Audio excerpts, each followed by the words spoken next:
Hey, what's up, everybody? Nshadow here, camless because I feel as though when in my past videos for these tier list explanations, I am very self-conscious, first of all, my anxiety.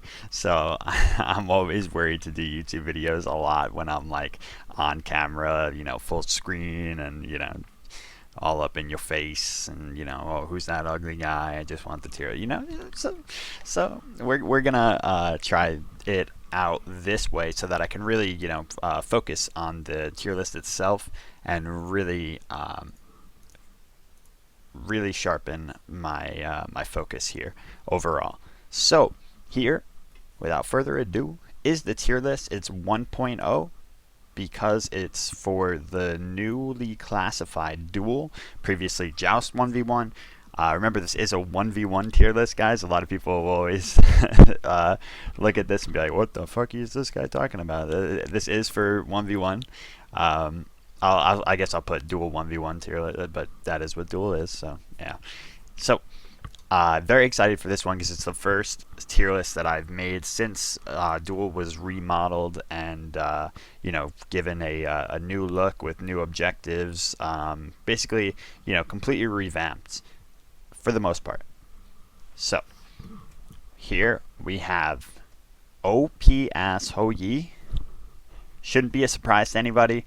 This character has been, or this god has been, so dominant in all aspects of Duel since last season, and continues to be this season. There was a lot of question of, is his triple bounce going to be, as easily procced in lane? Can you efficiently get that off? And while mostly you're going to be able to get the double bounces off, and not always the triple, you are still Ho Yi. He has the highest boxing potential in the game out of anyone. So he remains at that top spot regardless of any meta changes. And fortunately for him, the recent meta changes have only made hunters stronger. When you look at this list, the first thing you should notice is that S plus is bloated as fuck. There are so many disgustingly strong gods in S plus right now, and I feel as though obviously no tier list is ever going to be perfect, and all of this is subjective. But I feel as though most of the knowledgeable Duel players or viewers will agree upon this S plus right here. Maybe not so much the order in which the gods are in. I did try to order them. I do feel that they progress from left to right here. So let that soak in while I take a breath. And basically what this shows, S plus being this large, is that there's the one ban that everybody has to get out of the way unless you're trying to force him out, right? But he's almost always going to be banned, Ho Yi. So then your options with your 6 bans, or your now 5 bans because Ho Yi is banned, is to ban out any of these gods with only 5 remaining. And there's no guarantee that your opponent is going to ban out these gods. They don't even have to. They can just ban out something else and force one of these gods into the fray. Force one of these like top 4 gods into the fray. So it's very, very frustrating right now.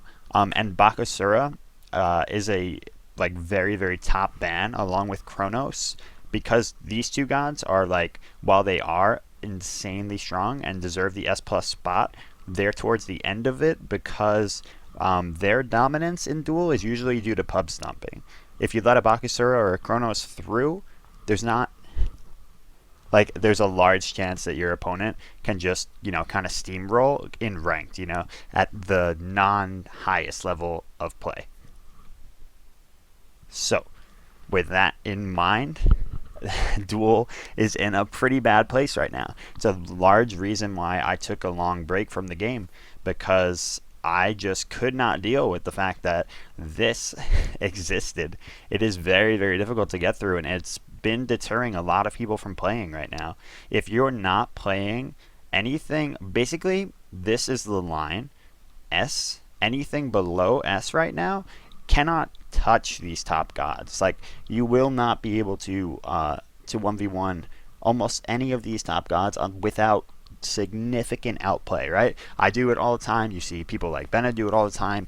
Large jouster or large dual personalities, people that have a lot of experience, can definitely pull it off, right? If they're against a lesser player, but against an evenly experienced player, they're always going to lose if you're playing under S tier, because that's just how it goes. Even within S tier, you're often going to lose those matchups without at least a little bit of outplay, because that's how tier lists work. That's how meta works, So we go into the S tier here. First thing that a lot of people are going to notice is that Nemesis has risen like ridiculously, right? And a lot of people are going to question it, but then there's also going to be a lot of people nodding and be like, oh yeah, that bitch. So lately, people have really been showcasing how gross Nemesis can be. Everybody knows that her late game is insanely strong, but the methodology used to be, oh, we don't have to let her get to late game. Just stop her from getting a late game, right? But then Throwing Dagger and Golden Bow got buffed, and there you have it. Free clear for Nemesis, where she can't really be contested too much because she has her 2 that she can proc on you instead of having to use it on the wave, since she's got all that extra clear from the Golden Bow. Now she is not dominating the lane by any stretch of the imagination, but she is able to safely clear without getting poked down to the point where she'll be forced to back, or where you can get an early kill on her if she's playing it correctly.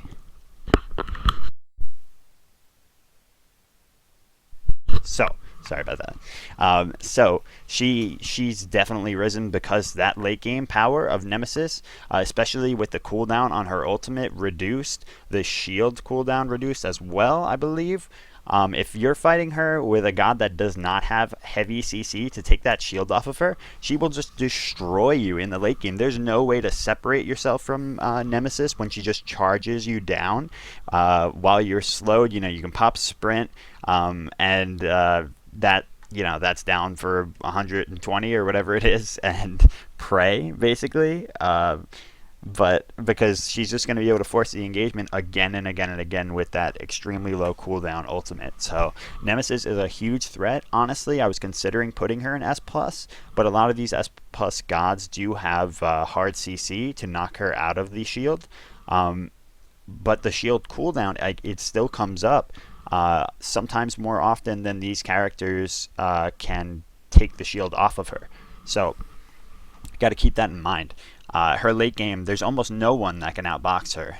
Ho Yi, because of the ricochet being up so often and his mark staying on for so often, is one of the only cases where I believe he could really outbox her, because he can consistently take that shield off of her. But that's Nemesis. Hebo, a god that has always been around the top of the meta, just because he's so strong. He's so naturally Hebo. He's got 4 ultimates. One, we used to say he had 3 ultimates. Now he definitely has 4 ultimates, because my man has a carpet that is slow immune. That grants him slow immunity while he's on it, speeds him up, and slows you. So that is a tremendous asset to Hebo. It means that you can't just rush him down with Heavy Hammer or with Frostbound Hammer, because Heavy Hammer doesn't slow anymore, and it's just it's a menace, dude. Fighting Hebo with any non-ADC is just so ridiculous. Pretty much any melee that fights him is going to lose, because you just can't stick to him. It's impossible, and he will peel and he will do Hebo things. So I don't want to give you guys the rundown on every single god specifically. So I'm just going to give you the general the general.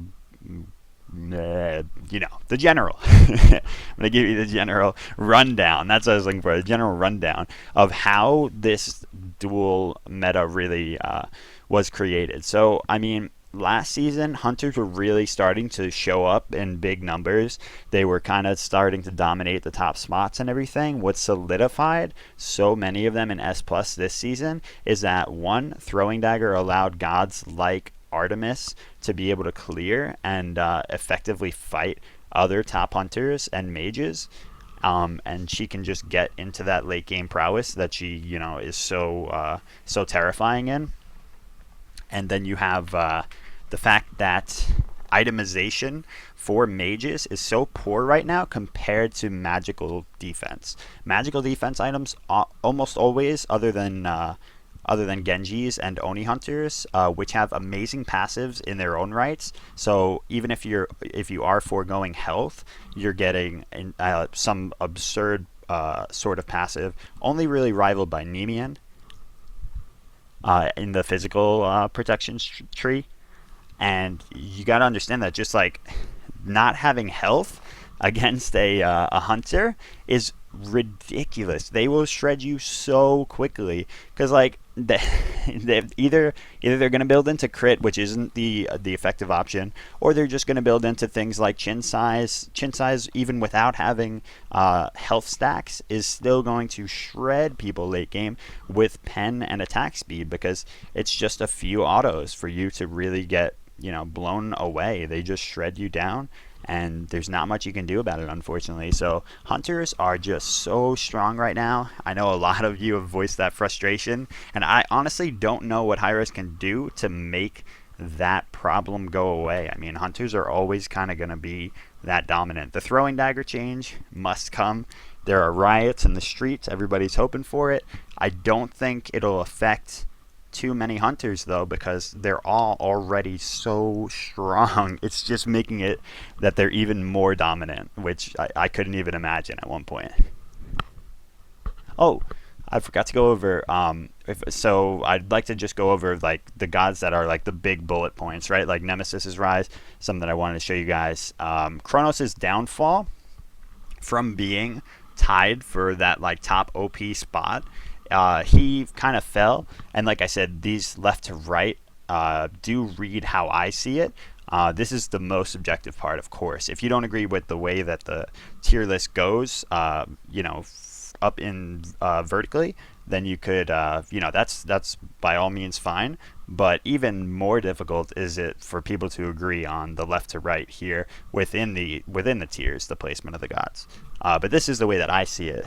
Kronos really does not have the same dominance against these top gods as he used to, because like I said, the itemization against physicals is so sparse for the mages. So he's at a disadvantage just in that he's a mage.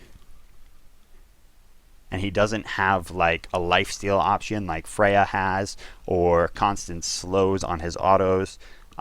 He has the inbuilt Fatalis, which makes him a little ridiculous anyway, but he can't really trade with hunters as well as someone like Freya can, in my opinion. That's my opinion, but yeah. So another major bullet point would be Scotty. She is monstrous right now. She could very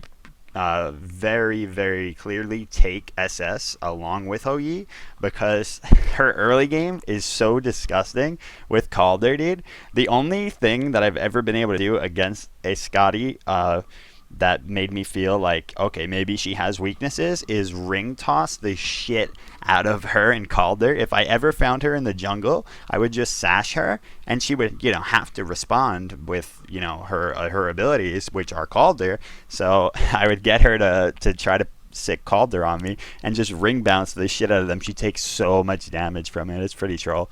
But other than that, like especially niche scenario, she is so dominant in the early and the late. So she's like an AMC, but possibly better, because it's a freaking 2v1. That dog is no joke, dude. You have to focus the dog, and if you focus the dog, then she's going to be shredding you, especially with throwing dagger in the beginning of the game. So there's just no way to really outbox her, in my opinion. And the reason that she's not SS right now is because I need to see more from her in order to really gauge how that matchup versus Hou-Yi would go for her. Because Hou-Yi, it's hard to say that anyone's better than him in the 1v1 scenario. I do apologize for like breaks for breath, by the way, you guys. Again, if any of you are new to to my stream, to my YouTube and stuff. I have actually have panic disorder, a form of anxiety disorder. So it makes me it makes things like this where I'm like on the spot. Streaming, it's not really bad, but YouTube videos where I'm like on the spot and I don't like make these scripted because I don't want to like bullshit you guys. I don't know why. I feel like it's bullshitting you guys if I do that. But like, maybe I'm trying to improve with it each one, and I definitely am improving. You should have seen some of the first ones I've ever made. But yeah, it's like you forget to breathe sort of thing. So I do apologize for that. I know it's annoying. One other focal point is Rama has risen so high because, guess what? He's a hunter. He's a hunter that has throwing dagger now, most importantly. So his early game, he just has a crutch through that early game. And if you get mid-game to late-game Rama going, he is disgusting. He's got an attack speed steroid. He can stick to you well with his dash. His ult is... it's pretty reasonably confirmable, to be honest. I used to say like it's not that confirmable in Duel because you can juke it, but honestly, if the Rama's good with his shots, man, it's very difficult to juke that, especially if he's got good reads. One of the big downfalls has been Poseidon. Poseidon used to be a monster in 1v1, and he was so lane dominant that he could go and take every buff, right? This is similar for characters like Vulcan. Both of those gods were at near the top in the old Joust meta, back when it was Joust, because they were able to completely zone you out off of the wave. If you tried to contest, they could destroy you, and because you wouldn't contest, they would just take all of your buffs, right? They'd go into the jungle and uncontestedly take those buffs, because if you tried to engage on them, they both have huge amounts of burst to threaten you with. And the fact that they can jungle so efficiently makes it so that they can get ahead of you very quickly. But now there are only 3 buffs. That's a huge change for mages as well. Having excellent clear does not really matter much anymore for anyone, because there's not much to clear out. There's 3 buffs and the minion waves. Unless you're really good at taking Fire Giant, like fucking Bankasura, who goes over to it at 4 minutes without ultimate and butcher blades it to fucking hell. And then you're always like, oh, you got Fire Giant, at least his ultimate's down. You walk into the lane, ults you, you're dead. It's the worst feel. So, yeah, I mean, if you don't have great Fire Giant secure, which Poseidon has a decent Fire Giant potential, and he has the secure on it with his Kraken, of course, but then what does he do? Like, if the opponent comes to, to find you right after that, or it was a close engagement, you just happen to get it, he doesn't really have that much anymore. His movement speed obviously got nerfed earlier in Season 2, and he's just not the dominant force that he used to be, because he can't keep himself ahead in levels anymore through that farm tactic. Same thing goes for Vulcan. He used to be able to leave turrets at any of the 6 buffs and just completely out farm you the whole game. And even though he's a little lackluster in 1v1 fights versus some of these higher up gods, or a lot of these higher up gods, he would be able to fight you from a position of advantage. That's what a lot of these mages had. Giannis too dropped like crazy because there's 3 buffs instead of 6. And I love that personally. I love that there's less buffs. But something needs to be done about the fact that these early game monsters turn into the late game hyper carries that they are, and there's just nothing you can do about it. There's no point in which these gods are vulnerable, really, with the exception of Freya. Freya is here, by the way, because she has a very tough early game, but once again, without that many buffs, she can't get that far behind.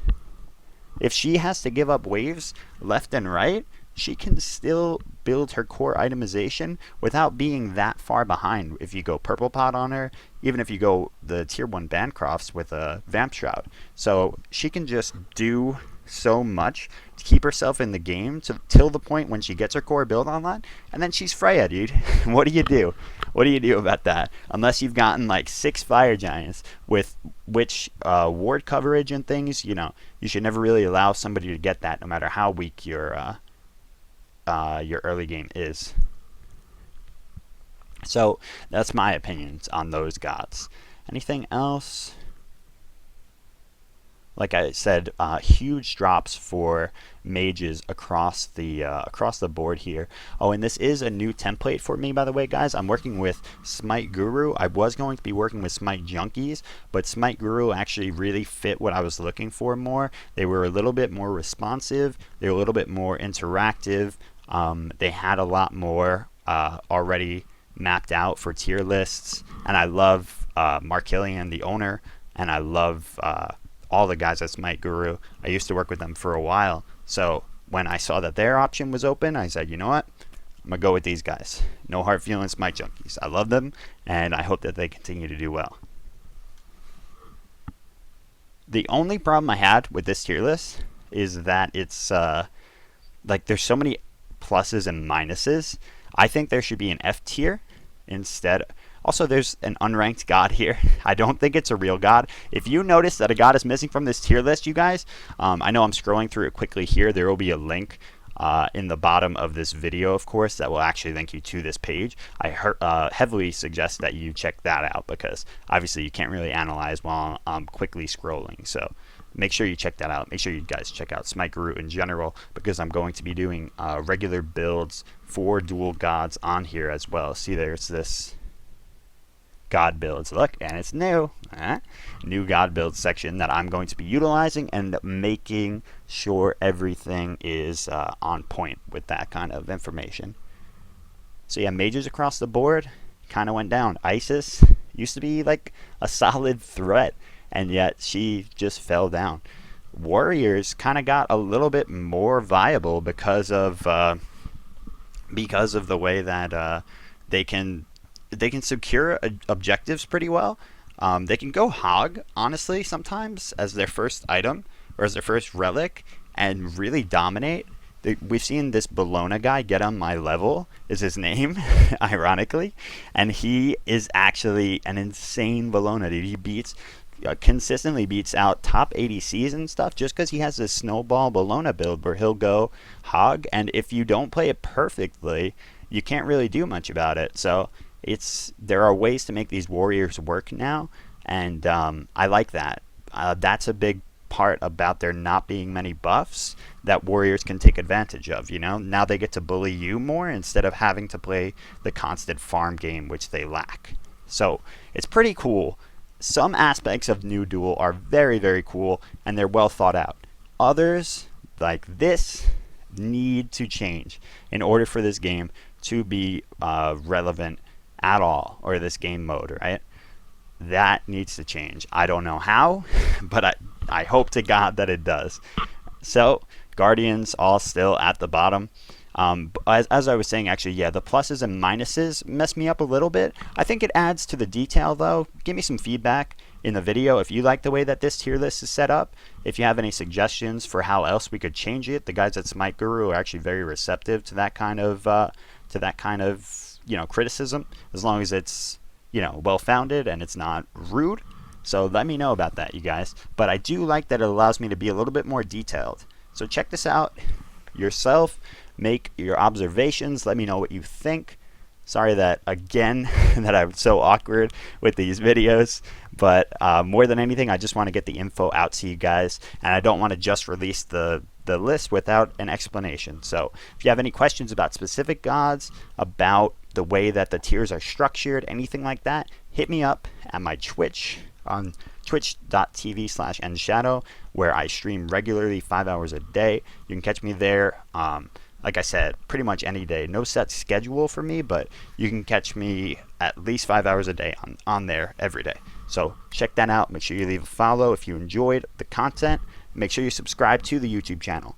Thank you guys so much for your time, and I'll see you later.